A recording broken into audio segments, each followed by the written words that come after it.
There are two types of investigation. The first type is intended to find out and explain what went wrong. The second type of investigation is intended solely to cover your butt. And the OPCW lets you know what type of investigation they've done pretty early on. The first 2 pages are dedicated to stressing how independent this report is. Independence and objectivity. Independent, independent, independent, independent. And then we find out that they were just kidding. The boss nominated his deputy to explain how they were both innocent. I designated the Deputy Director General as Senior Investigating Officer. This is an investigation into 2 whistleblowers, Inspector A and Inspector B, and its intention is to show that they're bad people.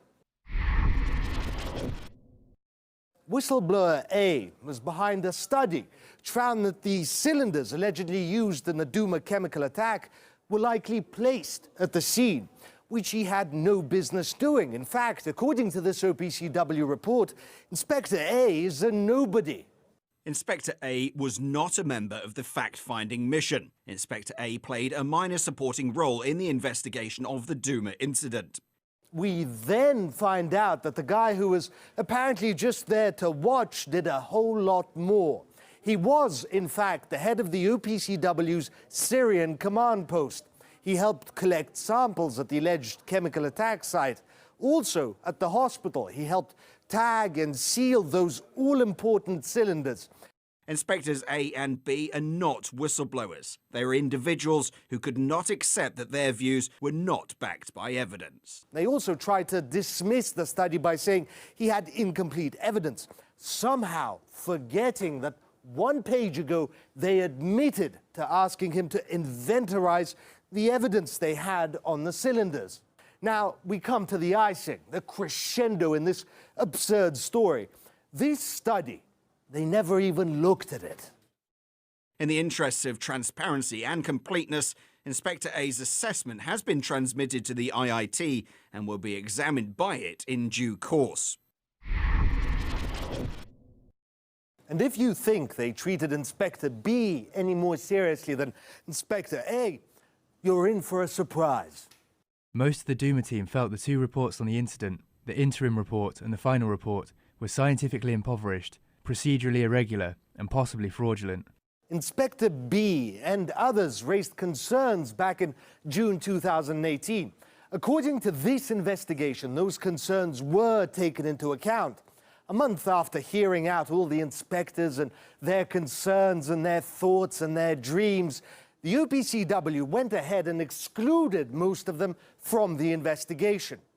The point regarding the FFM, and in particular the ongoing Douma work, should be discussed with FFM Alpha Team. The list of team members was recently sent. Whom not on that list should not be involved on this matter.